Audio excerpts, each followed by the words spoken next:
আমাদের দেশটার কত ভালোবাসি, সবুজ কিশোর তার সকলে বেশি মোটে মোটে চারা। পোশাক কর্মী বাবার স্বল্প আয়ে ভালোই চলছিল শাওনের পরিবারের দিন। খাদ্য, বস্ত্র, বাসস্থান পর্যাপ্ত না হলেও যতটুকু ছিল তাতে বলা যায় আর্থিক সংকটের মাঝেও 5 সদস্যের এই পরিবারটি সুখী পরিবার।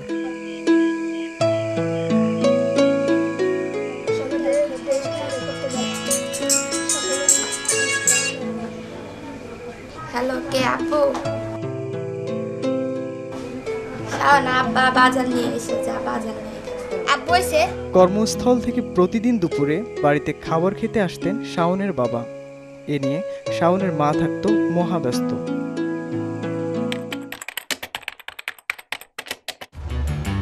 অন্য সব দিনের মতোই সাভারের রানা প্লাজায় অবস্থিত পোশাক কারখানা অভিমুখে ছিল পোশাক কর্মীদের কাজে যোগদানের এই ঠল।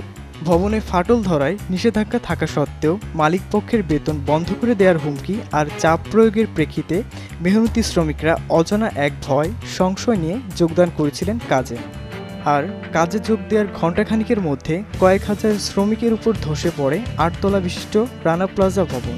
মুহূর্তেই ঝরে যায় কয়েকশো প্রাণ, আহত হয় 2500-এরও বেশি মানুষ। এতে কেউ হারায় বাবা মা, কেউ হারায় ভাই বোন, আবার কেউ বা হারায় আত্মীয় স্বজনদের। আমার সংসার আর উপার্জন করার মতন কোনো লোক নাই। পাইছে পাইছি আমি, কিন্তু ছেলেরে পাইনি আমি। বুকে পড়া আসে নিয়ে বসে আছে, ও ফিরে আসবো যেভাবে। বাবা গো তুমি ধরে কই আমার বাবার আইনে দাও। স্মরণকালের ভয়াবহ এই দুর্ঘটনায় হাত পা হারিয়ে চিরতরে পঙ্গু হয়ে গেছে অনেকেই। মৃত্যুপুরী থেকে প্রাণে বেঁচে এসে দুর্বিষহ বিভীষিকাময় কালো স্মৃতি হাতড়ে বেড়াচ্ছেন তারা। আরএনটিএল দ্বারা আমরা কাজ করতেছি, কাজ করার পরে মনে করেন একটা বেল দিল, বেল দেওয়ার পরে সবাই দৌড়াদৌড়ি করলো, ঠাস ঠাস করে ভাঙ্গা বললো, এই তৈরি আমার খেয়াল কেটে গেছি আর আর যাই না, শক্তি ছিল না, স্মৃতিটাই গেছিল। দুপুরের বাড়িতে এখন আর খেতে আসেন না শাওনের বাবা। শাওনের মায়ের মুখে নেই আর ব্যস্ততার ছাপ। সন্তানদের বাবার প্রাণহীন দেহটাকে শেষ ঠিকানায় নিয়ে যাওয়ার জন্য সন্তানকে নিয়ে কখনো ছুটছেন অধরচন্দ্র বিদ্যালয় মাঠে, কখনো বা ধ্বংসস্তূপ, কখনো বা হাসপাতালের মর্গে। বাবা হলো বাইসে রয়েছে না, মরে গেছে, আমাকে খাওয়া দাওয়া চলে না, আবার স্কুলে যাইতে পারি না। আমার সংসার কিভাবে চলবে, কিভাবে ইয়ে করবো আমি নিজেও ঠিক পাচ্ছি না। আমার স্বামী যদি ঘুরে আসে, আল্লাহ যদি বাঁচিয়ে রাখে, আমার স্বামী সারা জীবন খাইটা খাওয়াইলে আল্লাহ যতকাল বাঁচিয়ে রাখবে, আমি ওই রিজিকের পয়সাতে খাবো। প্রতিদিনের মতো পড়ন্ত বিকেলে এখনো মায়ের পথ চেয়ে দরজার পাশে বসে থাকে এই দুই বোন। মা আসবে, নিয়ে যাবে পছন্দের বায়নাটি পূরণ করতে।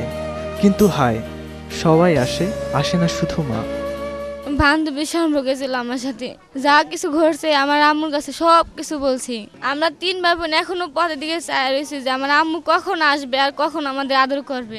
এই দুই বোন আর শাওনের মতো এমন অনেক শিশু কিশোর এখন জানে না কোথায় আছে তাদের প্রিয়জন। বেঁচে আছে নাকি দুমুঠো অন্ন জোগাড় করতে গিয়ে পাড়ি জমিয়েছে না ফেরার দেশে। পরীক্ষায় পাশ করলে সব কিছু কিনে দিন। আমাকে বলছে যে তুমি ভালোভাবে পড়ালেখা করো, কিন্তু বাবার লাস্টের কথাটাই ছিল যে আর কথা বলা হয় না আমার বাবার সাথে।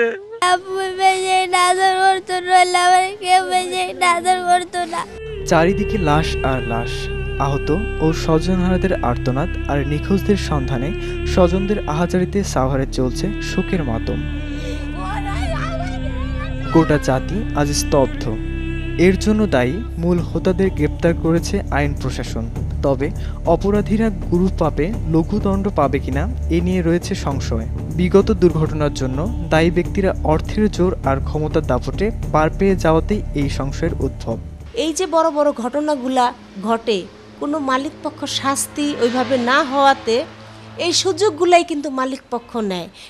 মালিকই থেকে যায়, তার মুনাফা তার সব কিছুই ঠিক থাকে, কিন্তু যারা কাজ করে আজকে বৈদেশিক মুদ্রা অর্জন করে এই দেশকে জাতির কাছে আন্তর্জাতিকভাবে মাথা উঁচু করে দাঁড় করাইছে, তারা কিন্তু প্রতিনিয়তই ধসে যাচ্ছে এবং নিমিষে শেষ হয়ে যাচ্ছে। পোশাক কারখানাগুলোতে প্রায় ঘটছে দুর্ঘটনা। প্রাণ হারাচ্ছে একের পর এক পোশাক কর্মী। এতে বাবা মায়েরা হারাচ্ছেন তার শেষ বয়সের অবলম্বনটিকে, আর সন্তানাদিরা মাথার উপরে তাদের ছায়াটুকু হারিয়ে অন্ধকার আকাশের তারায় তারায় খুঁজে ফিরছেন তাদের প্রিয় মুখগুলোকে। আজ ইচ্ছে করে তোমার কোলে একটু মাথা রাখি, এই হৃদয় খানি উজাড় করে মা বলে ডাকি।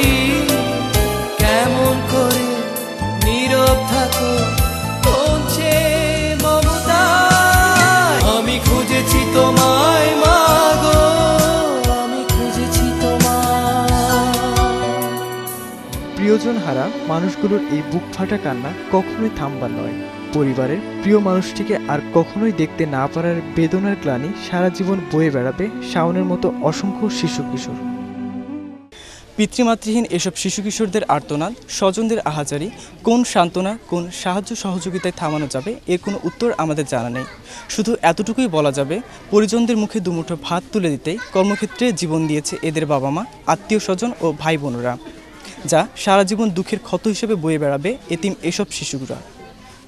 সিফাত তন্ময়, মুক্ত খবর, 21 টেলিভিশন, সাভার, ঢাকা।